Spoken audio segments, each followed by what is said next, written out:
Come into this holy place, bringing with you whatever joy, pain, or sorrow you carry, knowing that you will be held in love.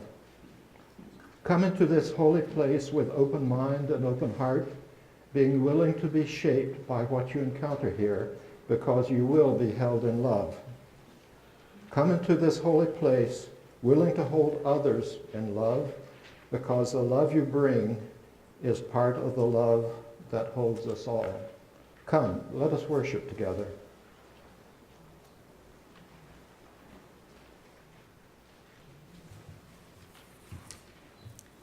Good morning. Welcome to the Unitarian Universalist Church of the North Hills. My name is Beverly Wise, and I am your lay leader today. I'm happy to be sharing the pulpit this morning with Reverend John Ballance, our newly minted reverend from here in our own congregation. We are an inclusive church that celebrates the diversity of belief and affirms the power of community in our search for truth and meaning. Whoever you are, you're welcome here. Whatever your journey has been, you're welcome here. If you are called to love, you are welcome here. We're happy to welcome first-time and returning visitors. Please join us after the service out there in Friendship Hall for coffee and conversation. Newcomers and guests are welcome to participate in any of our church activities. Let me note particularly, if you're a brass player and you've had some hesitations about joining the wind group, see David Miles. David, would you stand up, please? Thank you. We have a brass piece coming up and we could use you. Think about it. If you'd like more information about our church, ask any of us. We love talking about our church. Please silence your cell phones. Thank you. And we love having children with us here in worship, but if your child becomes restless, please step out into the hallway or into Friendship Hall, where the service is played over speakers. We are glad that you're here this morning. It is good to be together. Our announcements are actually being played on our new screens. You will also find them in your emails, your weekly emails. If you don't get those, make sure you get signed up for those. And we still have the paper ones in the order of service. These will be disappearing in the near future. So get involved now before the rush.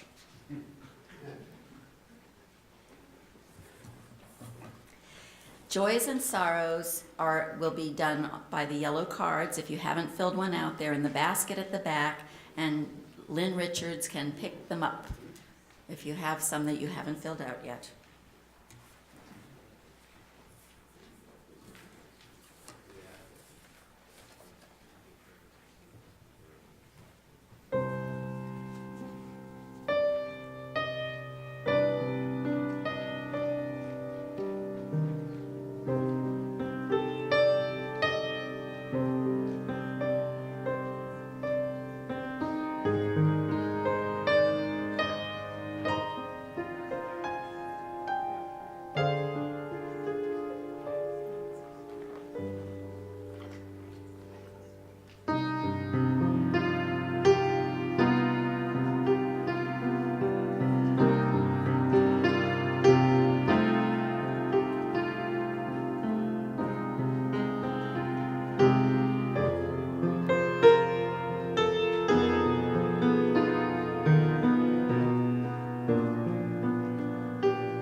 Our chalice lighter this morning is Morgan Connor.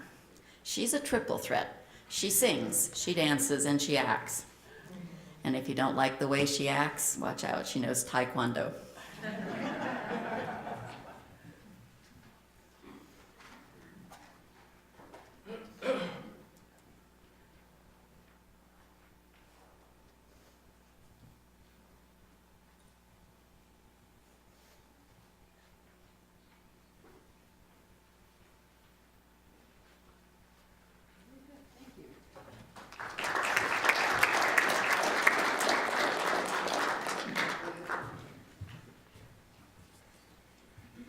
Would you please read with me? It's in your order of service.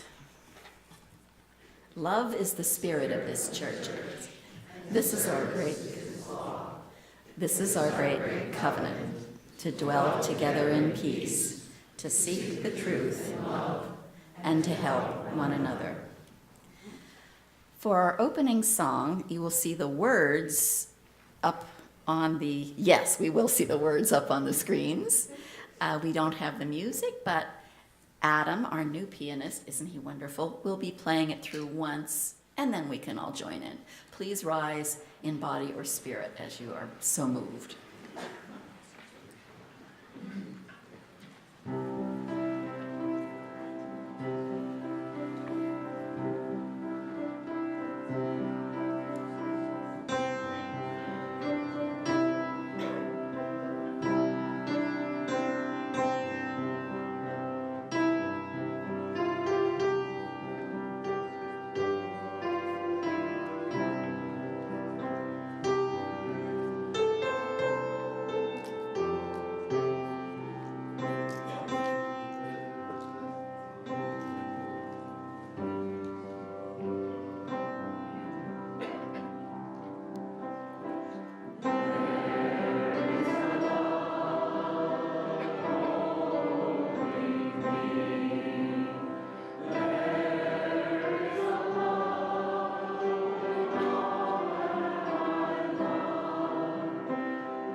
Now's the time for all ages, so if the young and the young at heart will come forward, I will tell you a story.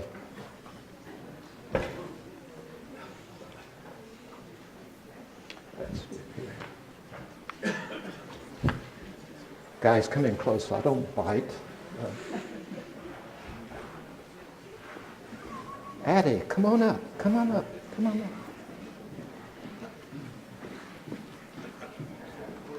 I'm going to tell you a true story today. I told this story to the children in this congregation a few years ago, but I suspect most of you were too young to remember that. I'll bet Ethan remembers it. Addie probably is too young. But at any rate, it's a story that I didn't write. It's a true story from YouTube. It's called How Wolves Change Rivers. So we're going to pretend that we're a pack of wolves, right? So we're going to practice howling. That's how wolves communicate, right? And then, what's that? That's how they're weird. They're kind of weird? They are. In our house in the wintertime, I can hear the coyotes howl. In the summertime, you can't hear them because the leaves deaden the sound. But at any rate, this is a story about Yellowstone Park. It's a big national park in the West. Have any of you ever been to Yellowstone? No. Well, you've got a great treat in store for you in the future. Well, roughly 100 years or so ago, the wolves in Yellowstone Park would sometimes kill the sheep on the ranches surrounding the park. And the ranchers were not very happy about that, even though they didn't kill many of the sheep. So they killed the wolves. And eventually the wolves were either all killed or they moved away because of the threat. And this was unfortunate because there's a balance in nature where things keep each other in check. And because there was no animals there that could kill the deer population grew enormously, like around here. Do you see the deer in your yard sometime these days? Well, deer are not naturally grazers eating grass, which they do around here because the food supply is so short. Deer actually eat the branches off the lower parts of trees and young trees. And when they eat very young trees, it kills them, right? And so this is what happened after the wolves were out of Yellowstone. There are so many deer that they were just eating all the trees and the vegetation that there's no vegetation down near the rivers. And so when it rained, the soil washed into the river because the tree roots couldn't hold them back because the trees had died, right? And so the problem got to the point where the rangers in the park tried all kinds of ways to keep the deer population under control, but they didn't work. So they had this bright idea, why don't we bring the wolves back? So they did. Not many of them, but it didn't take many. Of course, right away, because wolves are hunters in packs like you guys, they started to kill some of the deer. Well, let's leave the story there for just a minute while we practice howling. Pretend that you're wolves, and I want to hear how you howl because you're communicating with each other. Can we do that? Let's hear the howls.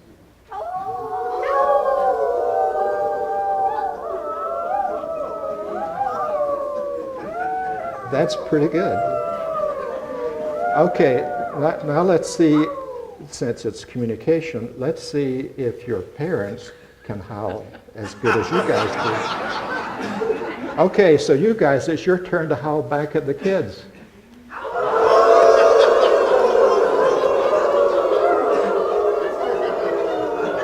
You guys taught your parents pretty good.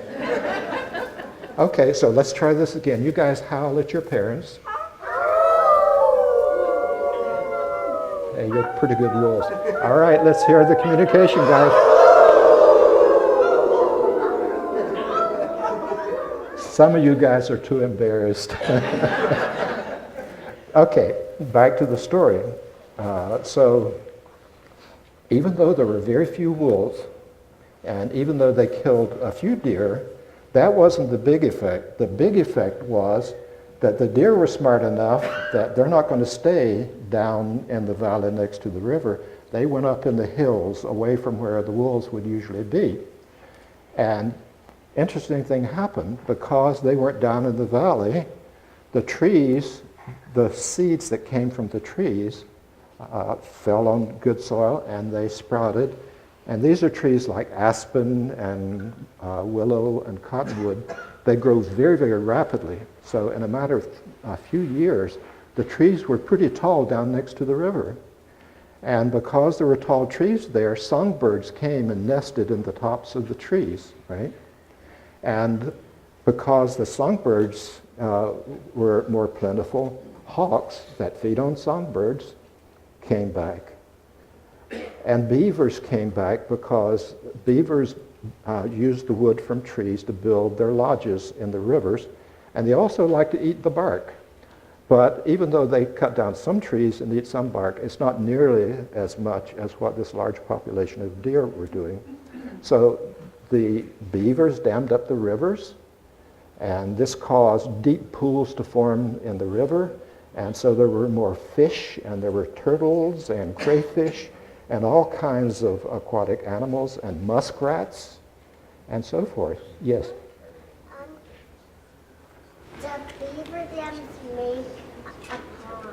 beavers do dam up the rivers and they make ponds. There are beavers in North Park, and you can see them there sometimes in the summertime. Okay, and so this is the interesting thing. All kinds of things started happening in a natural sequence of events because the deer were gone, the trees grew, the songbirds came, hawks and eagles came, and bears came back. Bears both eat animals and plants. And so with the bushes that grew under the new trees, there are all kinds of berries there. And the bears ate some small animals. And coyotes were killed by the wolves, and coyotes mostly eat small animals like mice and rabbits. And because the wolves killed some of the coyotes, there were more rabbits and there were more mice, and this brought in more eagles and so forth. And so the whole ecology, which is how different life forms work together, changed in Yellowstone Park because the wolves came back. But something even more interesting was that the landscape of Yellowstone also changed because the roots of the trees held the banks in place so that when it rained, it didn't wash the soil into the rivers. So the rivers got deeper and they didn't meander as much. They were more straight and so forth. So the appearance of the landscape in Yellowstone around the rivers changed because of the wolves. And that's how wolves change rivers. It's a true story. It's an illustration of one of our principles of the interdependent web of all creation of which we are a part. So that's your story. You can now go to your classes, and thank you for listening.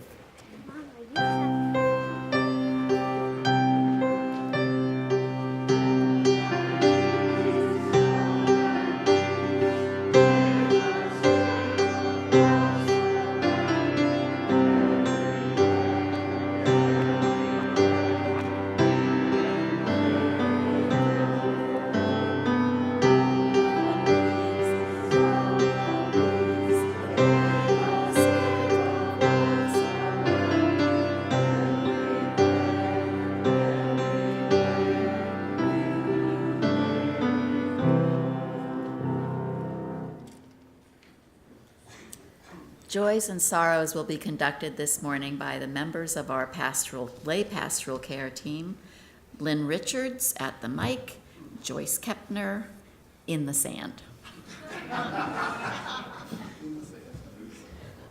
Oh, Joyce, that sounds like more fun. Good morning. Let's start today with a joy from Becca Hovermail and Chris Bailey. They have family visiting today. Do you want to stand and introduce them? This is my sister Faith and my brother-in-law Mike. Welcome. Mike works at a company that the solar panels. Oh, yeah. And to them we say, welcome, and we share in your joy. From Ruth Horwitz. Ruth, were you back there?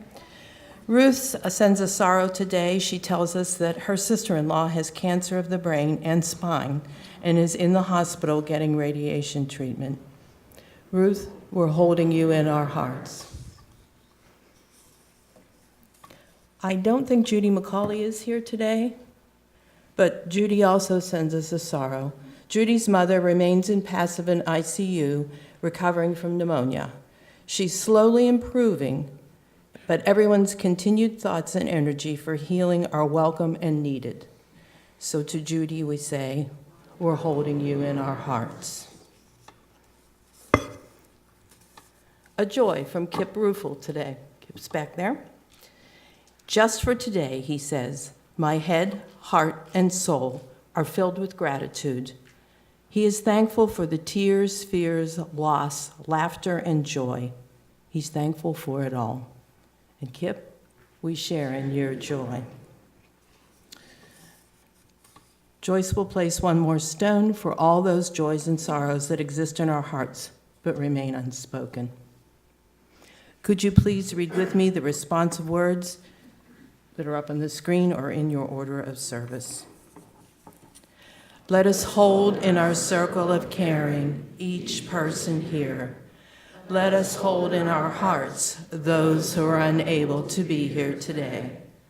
Let us hold in our memories those who have moved on. Let us find comfort in knowing that we are not alone.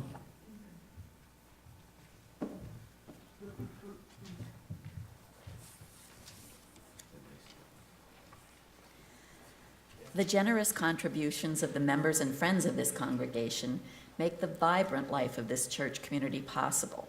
We will now take our morning offering to support the good work of this church. If you are here for the first time, we invite you to let the basket pass.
Wow, thank you, Adam. That was beautiful.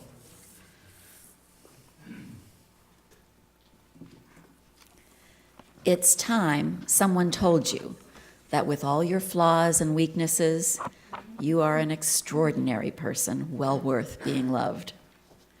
No one who loves you expects you to live without making mistakes. You are human. It is time you looked at your own life with more kindness and mercy. It is time somebody told you. It's time someone told you that your struggle to define your faith does not require the approval of others.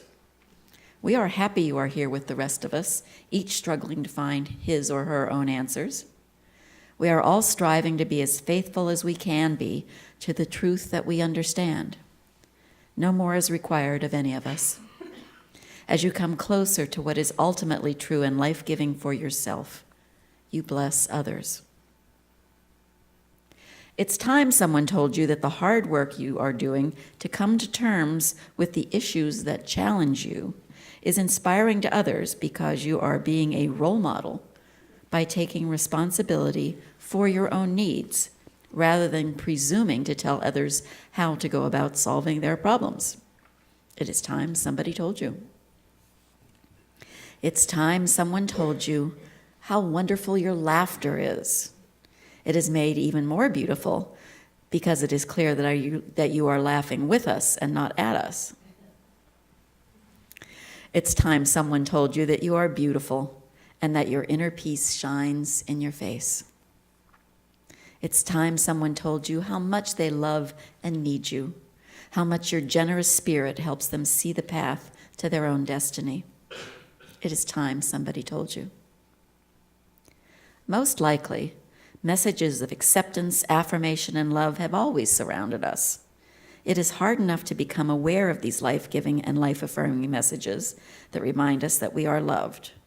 The hard part is accepting that we are loved. It's time someone told us that we are loved unconditionally. And it's time we believed it.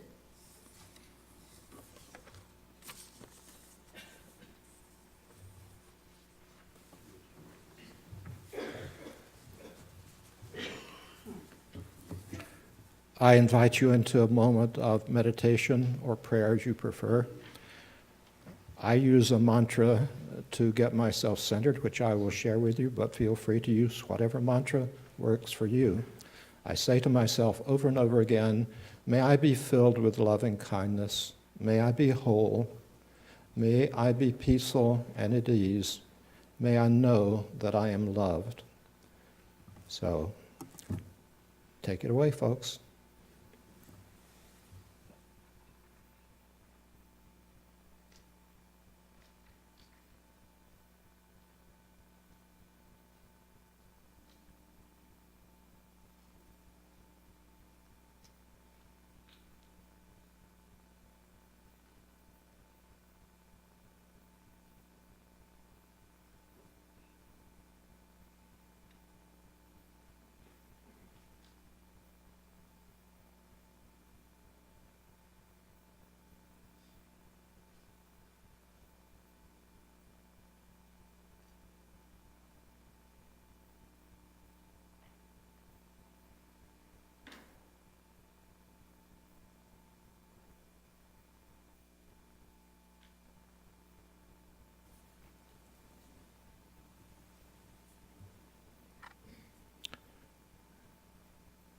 May your thoughts and prayers be blessed by your own love.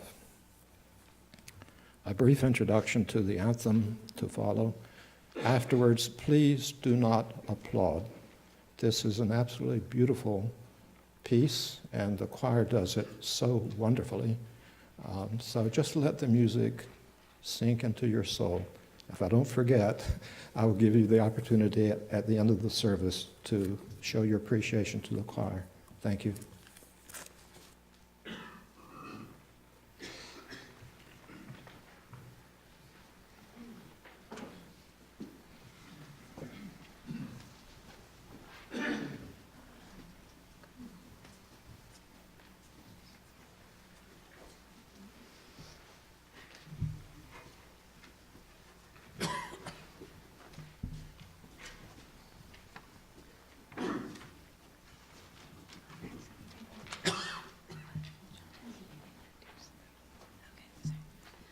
Good morning. The lyrics for this piece were found on a basement wall in Cologne, Germany, where Jews were hiding from the Nazis.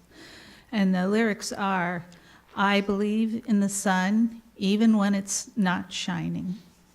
I believe in love, even when I don't feel it. And I believe in God, even when God is silent.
Namaste. The holy in me greets the holy in you. I must admit, it's hard not to applaud after that. It's even harder not to cry. The story, for those of you who weren't aware, the choir first sang this at my ordination in September, and oh my God, it's so amazing. According to the Unitarian minister Ralph Waldo Emerson, the purpose of life is not to be happy, it is to be useful, to be honorable, to be compassionate, to have it make some difference that you have lived and lived well. I don't think that happiness and those things are actually mutually exclusive. In fact, I believe that if you strive to be truly useful, honorable, and compassionate, and to make a difference in this world by how you have lived and lived well, the odds are pretty good that you will be happy. But if you take Emerson's statement at face value, just how does one go about making some difference because you lived and lived well? I submit to you the proposition that one does that by using as your moral pole star that quality that I call a more mature love. I believe that when we use the term love, most of us mean that warm and fuzzy feeling that we have for someone who is dear to us. But we know that affection has different degrees of intensity for some of relationships, especially with respect to our spouses and our children, but even among those we call friends. So even though we use the same word to describe those feelings, we understand instinctively that love means different things to different people in different circumstances and at different times. Before I went to seminary, I thought of love in conventional terms, those warm and fuzzy feelings that I had for those that were dear to me, and for my desire for those same warm and fuzzy feelings of affection on the part of others toward me. But this matter of love has been an issue with which I have struggled much of my life, and I suspect that this has been the case for many of you as well. When I was a child, love was not openly expressed in my family of origin.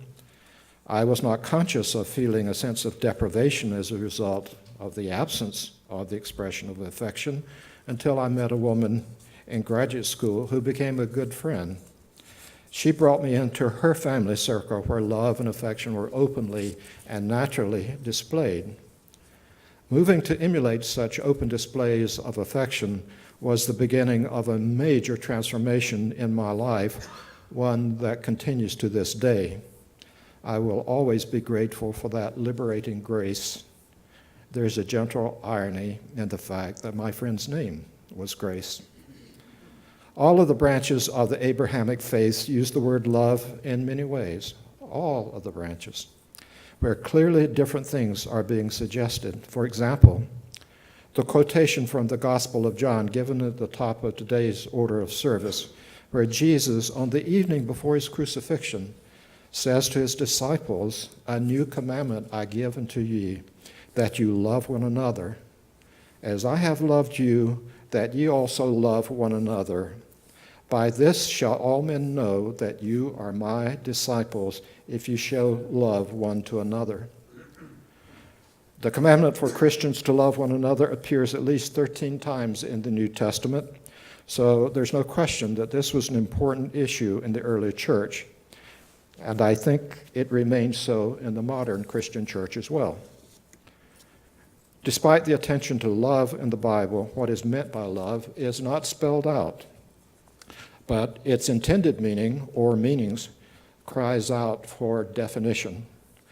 The best and most useful description I have encountered is by M. Scott Peck, the psychiatrist who wrote the book, The Road Less Traveled. I have mentioned Peck's definition of love to this congregation at least a couple of times in past sermons, but it bears repeating. Peck says that love is not that warm and fuzzy feeling that I have referred to earlier and that I believed it to be. Peck defines love as the will to extend oneself for the purpose of nurturing one's own or another's spiritual growth. I have used Peck's definition of love repeatedly in various aspects of my ministry because I think his definition works in ways that the warm and fuzzy way of describing love doesn't. Adopting Peck's definition of love as my own represents the second evolution of my concept of love, and it is one that I think works especially well as we consider what we mean by love in a religious community. First, I would like to consider a situation that I see as the absence of love. I rarely go onto Facebook except to one of the closed groups in which I participate, because so many people who post in the open Facebook pages are so unbelievably unkind and rude to one another, calling each other stupid and other hateful names or descriptions. What people say is so vicious that I believe that if they were in the same physical space and said those things to each other, they would probably quickly find themselves in a fist fight. In a nation overwhelmingly Christian, at least nominally, one must ask how such unchristian behavior could occur. Most of the 10th chapter of Luke is about Jesus' parable of the Good Samaritan, probably the best known parable of the 46 parables in the New Testament. I'm interested here only in the lead up to the story, not the parable itself. A lawyer questions Jesus about what he must do to inherit eternal life. Jesus responds by asking the question, what do the scriptures say on that issue? The lawyer's response is, thou shalt love the Lord your God with all your heart and with all your soul and with all your strength and with all your mind, and your neighbor as yourself.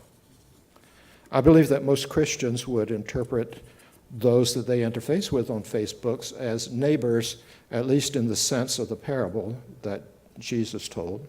So how could such uncivil treatment be loving one's neighbor as oneself? Not.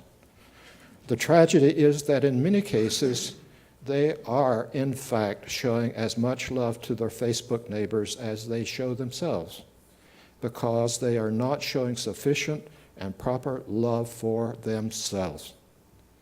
I believe that behind the belligerent egos scorning each other on Facebook lie fragile hearts of people who don't have a wholesome and appropriate love of themselves. They remind me of the first half of Mary Oliver's poem, Broken, Unbroken. And with Mary Oliver's recent passage, I just have to include her in this sermon. She says, the lonely stand in the dark corners of their hearts.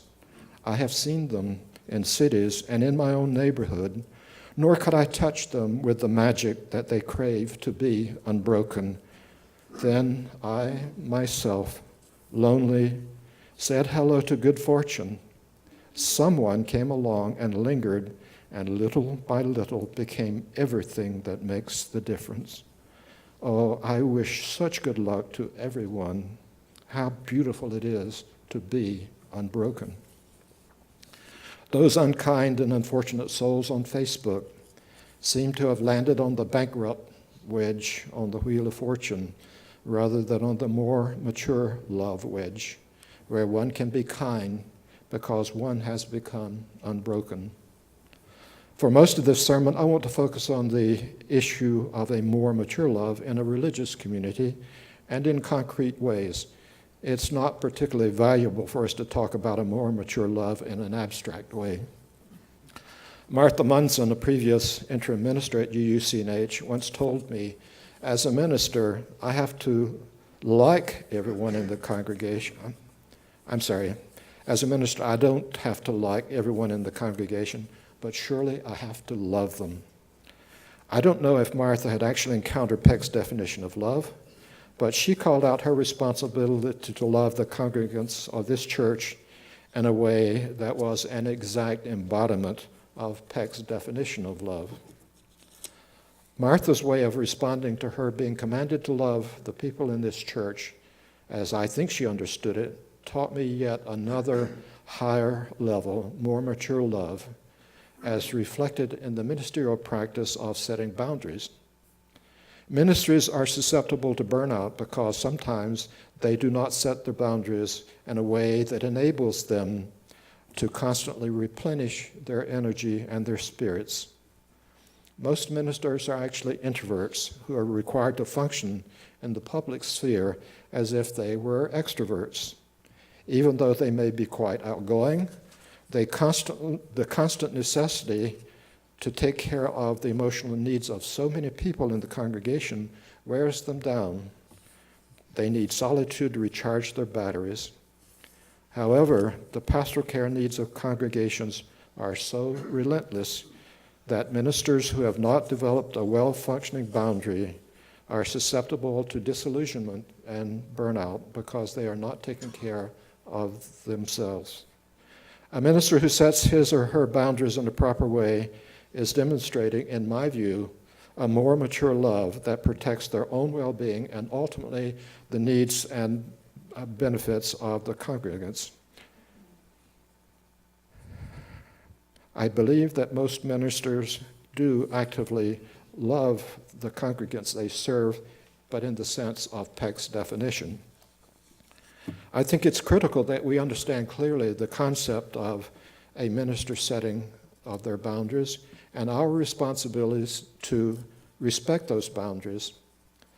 I submit to you the belief that a minister in the congregation's understanding of and respecting of boundaries to be one of the most important factors in a successful ministry on the parts of both the minister and the congregation. Such an understanding is, I tell you with full conviction, an indication of a realistic, healthy, and more mature love. I have learned this lesson the hard way from Martha Munson and Scott Rudolph. Sometimes, despite her gruff exterior, Martha was really a very kind-hearted person, and I liked her very much. Because I was the chair of the search committee that brought her to UCNH, she and I had a lot of interactions, and my being an emotionally needy person, I wanted to be friends with her. Martha described herself as blunt, but I always thought of her not as blunt, but as direct, because she was inherently a very diplomatic person. Nevertheless, she made it abundantly clear to me that we could be friendly toward each other, but we could not be friends. In a similar fashion, Scott Rudolph was quite friendly, and I desperately wanted to be friends with such a nice guy. Scott was not as direct as Martha was in indicating his boundaries, and it took me a while to figure out that he and I could be friendly, but not friends. The conventional wisdom is simple, and from many long years of ministerial experience, ministers must set their boundaries so as to protect themselves and their congregants by seeking to build their friendship and support systems outside their congregations. Faced with issues of boundaries while in seminary, I thought that I am so needy that I could not be choosy about where I found friends. I expected, because I'm always looking to deepen my relationships and the friendships that I have, and to explore possible new friendships, almost certainly I would become friends with the congregants in the church I served as a minister. I have been convinced through the ministerial process that wisdom suggested that I change those expectations and become more disciplined in setting my boundaries as a minister. My colleagues in ministry have described to me many times the unfortunate developments that can occur when a minister ignores the wisdom of boundaries and becomes friends with some of the congregants. When congregants see that the minister is friends with other congregants, they perceive, rightly or wrongly, that some congregational processes will be distorted by those friendships, and some congregants will become more equal than others. Ministers do move on to other congregations, and ministries for a variety of positive as well as negative reasons, and in some cases, the disruption of friendship between the minister and some congregants can lead to serious conflict in the church when the minister departs. I am currently in search for a congregation where I can serve as a settled minister. The instruments by which congregations inform potential ministers about their congregations is called a congregational record. These documents are lengthy, 25 to 50 pages. Each congregational search team answers the same questions that are intended to reflect an accurate picture of their church. I have seen many cases where search teams describe continuing tensions or even dysfunction as a consequence of ministers and congregations not setting or maintaining their respective boundaries in a healthy manner. I conclude that I need to go about setting my boundaries as a minister in a more professional and disciplined way, or otherwise I could be failing to serve the needs of my congregation. Using the language that I have adopted for this morning, it is another indication of my need to be able to grow into a more mature love. I invite you to consider similar growth on your parts, individually and collectively, as a congregation. I will give you 2 suggestions of ways you might consider to rise to a more mature love. As a result of the hard work of our current ministerial search committee, we can expect that within several weeks we will have a new minister. We will have a sacred responsibility to engage that minister in a healthy way where we work honorably toward a new definition of the ministry we will do together. We must honor the boundaries they choose to set for the well-being of the minister and of ourselves, and we need to do this consciously and intentionally. However long and successful this ministry lasts, we will have other ministries in the future. We should embrace the impermanence of our ministers without surrendering to a sense that our commitment to ministry is impermanent. An analogy for you is from another Mary Oliver poem. To live in this world, you must be able to do three things: to love what is mortal, to hold it against your bones, knowing your own life depends on it, and when the time comes to let it go, to let it go. The second path toward a more mature love that I urge is for us to deliberately become an affirming congregation. By that, I mean to engage each other in a way where we are genuinely kind to one another and express appreciation to our leaders for their tireless efforts to lead us to new heights. By leaders, I mean the officers and members of the Board of Trustees, the chairs and members of our teams, task forces, and committees, members of the choir, the minister and our staff members, our musicians, indeed, anyone who serves on our behalf. Too often, we fail to recognize the work they do, too readily second-guessing or criticizing them, instead of assuming good intentions and competence and supporting them in the hard work they do. They deserve a more mature love on our part. These changes that I suggest to are not easy. We should not expect to achieve them overnight. They require serious individual introspection and commitment in order for the church as a whole to change. To the extent that we succeed in these efforts, we will have achieved much of the dreams in our mission statement. As to how to go about doing this, I recommend to you the somewhat mystical philosophy of the German poet Rainer Maria Rilke, who said, "I beg you to have patience with everything unresolved in your heart and try to love the questions themselves as if they were locked rooms or books written in a very foreign language. Don't search for the answers which could not be given to you now because you would not be able to live them. And the point is to live everything. Live the questions now. Live the questions now. Perhaps then, someday, far in the future, you will gradually, without even noticing it, live your way into the answers." I pledge myself to the vision I've presented today by using the words of my friend, the Reverend John Coffey. I love you all, and there's nothing you can do about that.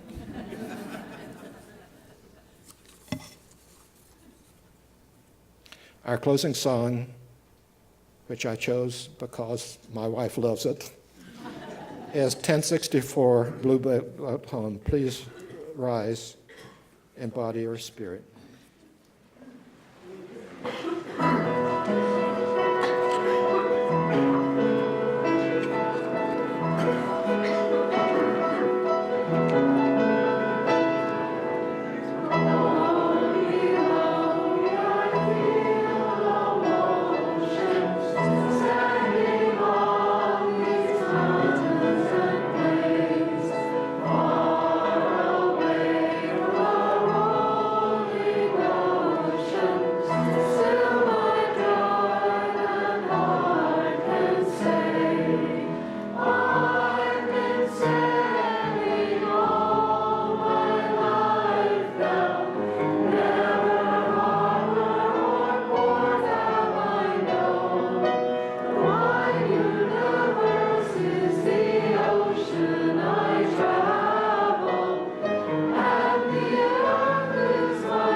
As we extinguish the chalice, please read with me our congregation's mission, which is printed. Okay, it's on the screens. Thank you. And on the back of your order of service. By building a loving religious community that nourishes the spirit, celebrates life, and cherishes the connectedness of all things, we will transform ourselves and our world.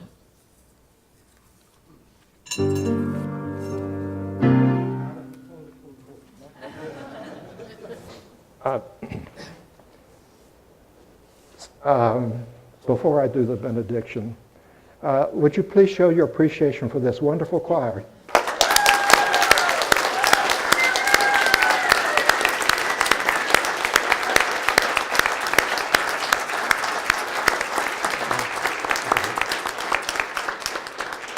Now we can, all the members of the choir can say that the congregation gave them a standing ovation. That's true. Now, I would like for everyone in the room to hold hands for the benediction. Let's turn this into one single human chain.